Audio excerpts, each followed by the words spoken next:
welcome to It's All About Jesus. This is just a new thing. I want to do a 5-minute short video called Shout It from the Rooftops. Jesus has said anything we hear in secret we should shout from the rooftops. So that is what I'm attempting to do, to reach as many people as possible. I want to talk about John 8. We all know this passage very well if we believe in the Lord. A woman caught in adultery. But the question is, what did Jesus write in the sand?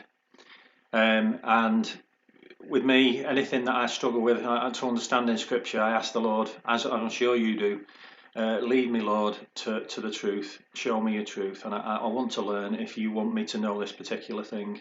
And I believe he has, so I want to share it with you. So just an outline of the story. Jesus went to the temple to teach. Lots of people followed him.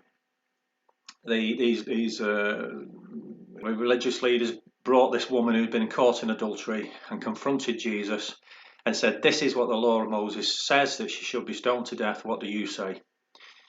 Jesus responded, not by speaking at all, but Jesus stooped down and wrote on the ground with his finger, as though he did not hear. So when they continued asking him, he raised himself up and said to them, He who is without sin among you, let him throw a stone at her first. And again he stooped down and wrote on the ground. And those who heard it, being convicted by their conscience, went one by one, beginning with the eldest, even to the last. And Jesus was left alone, and the woman standing in the midst.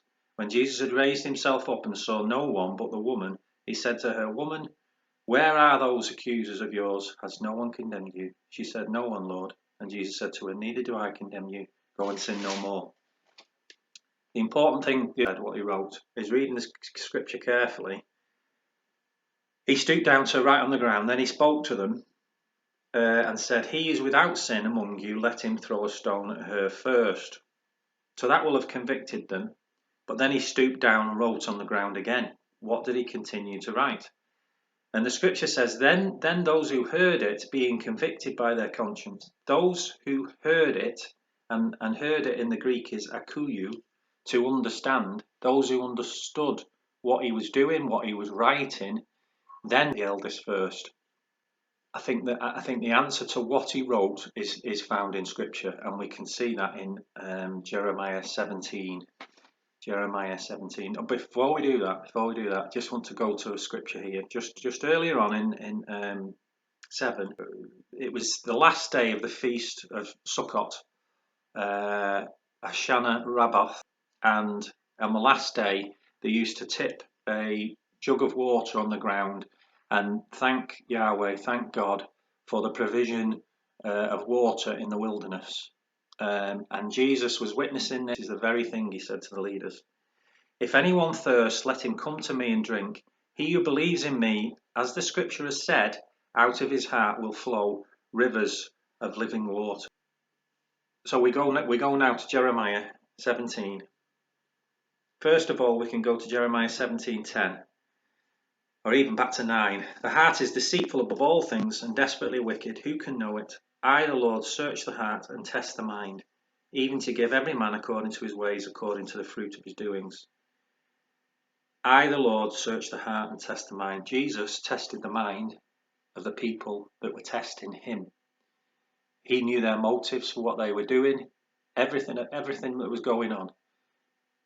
This, I believe, is a fulfillment of Scripture. If we look down further at 13, verse 13, "O Lord, the hope of Israel, all who forsake you shall be ashamed. Those who depart from me shall be written in the earth, because they have forsaken the Lord, the fountain of the living waters." That, I believe, is the scripture fulfilled. Jesus was fulfilling scripture. And when he wrote in the dust, it wasn't just what Jesus said that convicted them. It was what he was writing. And the eldest left first because, they were educated in scripture. And I'm sure when their names come up first, the eldest would have understood first, and then the youngest, as they read their names being written in the sand. And I hope this video has blessed you. We could do a further study on it, a deeper study, because Jeremiah 7 thing to study. But this is just a 5-minute video. I'm trying to keep it short and sweet. Please study the word. and I'm sure there's stuff there in there that I've missed that I would love to hear from you. If you see anything or the Lord teaches you anything, we're here to help each other, aren't we? So thank you for listening. God bless you. Speak to you soon. Bye.